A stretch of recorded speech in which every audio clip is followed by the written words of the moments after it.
Hello, family. Hello, friends. This is Helena Kintz. You're listening to Chasing the Truth and Uniqueness podcast, a podcast that is set to share love, knowledge, and teach us how to love our uniqueness by living a truthful life, helping you to discover your strength by accepting your weaknesses.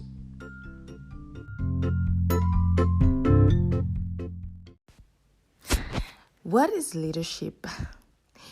Here I am with this new episode of our season 3. This episode introduction is in English, but I will definitely end it in French because this season will encompasses all different origins of leadership. What is leadership? I did some research, even though I already had a global definition, and yes, as we know, each one has his own definition of leadership. But let's go through the global definition of leadership, and we will also see what others definitions, some other great leaders definitions have shared. One definition of leadership is leadership is the act of leading a group of people or an organization. I think this definition is the common one, very simple, that each one's have.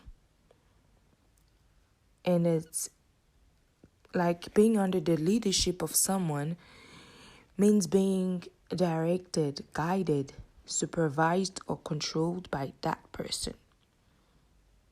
And another aspect of leadership is the research area, which encompasses the practical ability of an individual to organize, supervise, control, and influence a team or other individuals or an entire organization. You'll find this definition everywhere. I think you will find this definition when you don't really know how to define leadership by your own words. You don't need to be a leader to understand what is leadership or even to be interested in leadership. Let me go quickly before answering the questions that I know you may ask yourself. Then I ask them and find answers for you. What are different leadership? There are many different leadership. There are religious leadership. We have behavioral leadership, transformational leadership, transactional leadership. We have many others different types of leadership. The leadership defined by U.S. academic like a social influence in which an individual enlists aid and support of others to the accomplishment of a common task. You have Asian leadership. American leadership is different from Asian. And when you in America, you have Latin countries. And when you're in Asia, you have different Asian countries. You have South Korea. You have North Korea. You have Japan. You have Philippines, China's. They have all the unique leadership. And I like this from Sun Tzu, the book Art of War. He defined leadership like leadership is a matter of intelligence, trustworthiness, humanness, courage, and discipline. Reliance on intelligence alone results in rebelliousness. Exercise of humanness alone results in weakness. Fixation on trust results in folly. Dependence on the strength of courage results in violence. Excessive discipline and sternness in command result in cruelty. When one has all 5 virtues together, each appropriated to its function, then one can be leader. Love this one. We'll go back on this excerpt. Why leadership studies are important? Briefly, I can say leadership moves the world. It's true that we should study it, understand it. Because we may have our own definition of leadership, but it's important because leadership started with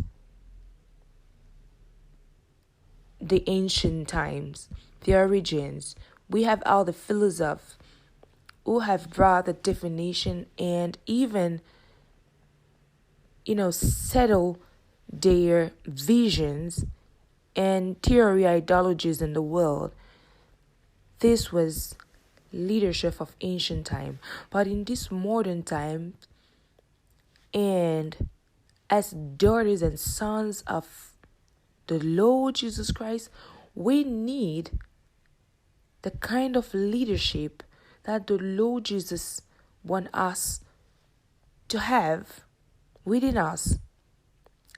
This is so important because without that, you will be a bad leader. You will be a failure, total failure, failed leader.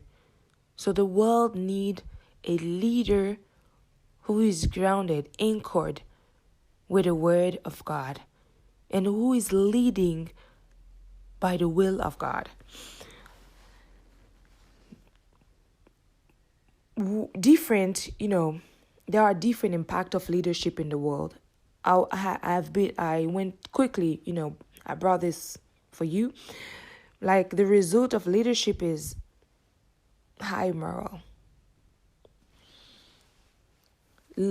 For me, I think the high impact of leadership is to build greatness in others. Greatness in others is to allow others to use their visions, to make them valuable. I will go through this after I finish answering these questions. Who is a leader? A leader is not characterized by his title, position, talents, not at all. A leader is, like I said, is someone who can pass his passion, who can influence through his passion, his vision, who can bring change, who can transform others, who can inspire others. Voilà. Le leadership dont nous parlons ici, c'est le leadership que Jésus-Christ nous a montré, nous a enseigné. Voilà, j'ai donné quelques définitions de leadership. Le leadership, la définition globale, est un acte, le fait de diriger un groupe de personnes ou une organisation entière. Donc, être sous le leadership de quelqu'un, c'est-à-dire être dirigé, guidé, orienté, contrôlé, supervisé par cette personne. Donc, un autre aspect du leadership, c'est le domaine de recherche. Aussi, qui englobe en fait la capacité d'appliquer, de mettre en pratique les compétences de la personne dans l'organisation, dans la gestion, dans la supervision, le contrôle et aussi l'influence des personnes, d'autres personnes, d'une équipe ou d'une organisation entière. Il y a différents types de leadership. Et je pense que le leadership d'un pays ne peut pas s'appliquer dans un autre pays. Pourquoi ? Parce que l'environnement entre en compte, la mentalité importante à prendre en compte, la culture très importante, les traditions, les coutumes, le régime politique, la religion et aussi les priorités, les difficultés, les faiblesses de ce pays-là. Donc le modèle, le type, les caractéristiques de ce peuple-là nécessitent quel genre de leadership. C'est ainsi que cet premier épisode va d'abord accueillir des Congolais. Étant moi-même congolaise, je souhaiterais d'abord que nous puissions découvrir ensemble quel est le bon leadership que nous appliquons dans notre pays. Le leadership, c'est un mot. Premièrement, oui, nous l'avons plutôt compris ou encore étudié, d'abord philosophiquement par des théories, mais le leadership est plutôt un domaine axé sur l'organisation, sur la gestion. Et c'est ainsi, quand on parle de leadership, on est directement orienté vers la gestion, l'organisation. Et donc ça, je vois un groupe de personnes. Et quand on voit un groupe de personnes, on voit une entreprise. Elle peut être petite ou grande. Un vrai leader n'est pas celui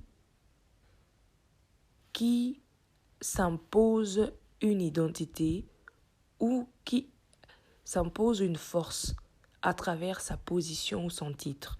Mais c'est celui qui peut influencer, inspirer et aussi sortir le meilleur des autres en eux-mêmes. Qui peut changer quand vous avez une vision. Et c'est ainsi que tout le monde ne peut pas être leader. Quoique, tout le monde n'est pas leader, mais tout le monde peut être leader. C'est possible parce que en nous, Christ a placé cela, car nous sommes l'image de Dieu. Étant l'image de Dieu, donc nous pouvons aussi diriger. Mais tout dépend de si vous avez compris que vous pouvez aussi être leader. Il y a des leaders nés comme Joseph. Il y a des leaders qui sont nés comme David. Il y a des leaders nés comme Salomon, comme Samson. Il y a des leaders qui étaient nés. Jésus-Christ, leader né. Mais on peut aussi devenir leader. Le leadership qui convient à ton pays, au Congo, quel est le modèle de leadership ? Est-ce que nous devons s'inspirer du leadership de l'Europe, de l'Asie, de l'Amérique ? Nous allons parler de tout ça. Si vous avez déjà une opportunité de diriger une équipe de personnes, de diriger une entreprise, un département, vous êtes à la tête d'une institution de l'État, vous êtes un homme politique, vous êtes un jeune entrepreneur, quel leadership vous avez? Parce que le leadership que vous avez détermine le succès de ce que vous faites. Le leadership que vous faites détermine aussi le succès de l'environnement dans lequel vous appliquez ce leadership. Le leadership que vous avez aussi détermine aussi le succès de la vie de personnes que vous dirigez. Et en tout, c'est pour le bien, le développement du pays, parce que le leadership doit d'abord être fixé sur l'environnement, le secteur, la limite du territoire. Dès le moment que vous sortez de cette zone en dehors, je pense que vous allez maintenant aussi recevoir le leadership du milieu où vous vous trouvez. Mais on est beaucoup plus influent lorsque on dirige dans son environnement. Et c'est vrai, un vrai leader n'est pas celui qui va réussir dans un environnement confortable. Donc c'est comme disent les Anglais, success is not in a comfort zone. Change is not in a comfort zone. Donc un vrai leader est celui qui est calme, est cohérent, est confiant et courageux. Le leadership dont nous avons besoin dans la République démocratique du Congo.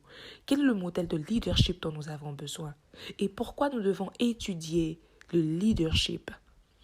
Et en tant que chrétien, en tant qu'enfant, fils et fille de Dieu, quel leadership apportez-vous dans l'entreprise que vous dirigez, au milieu des personnes que vous êtes?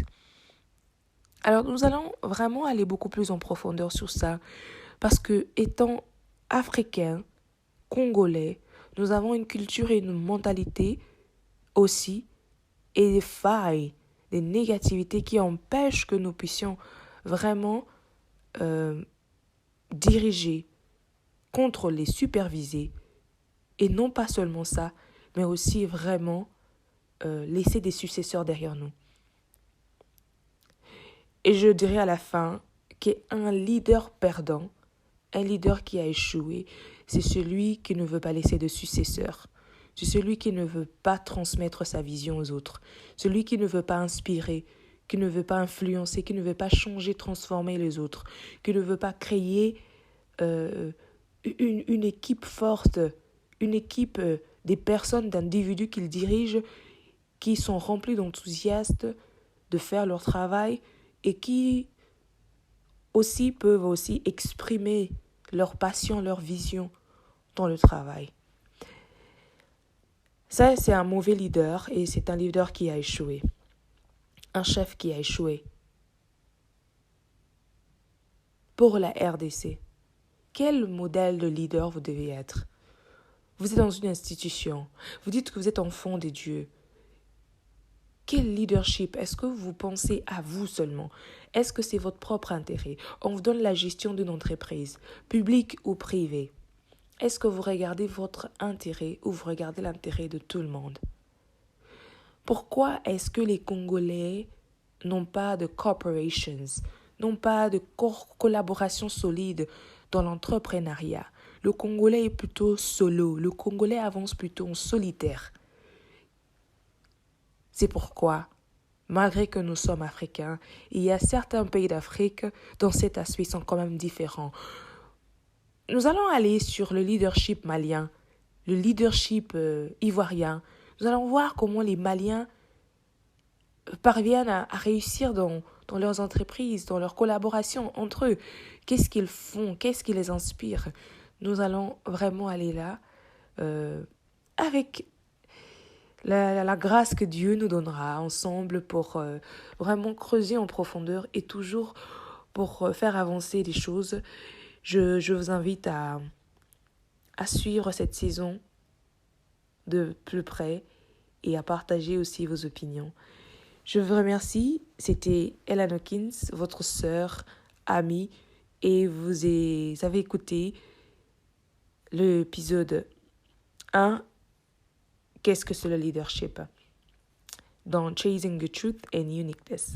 Merci, à la prochaine.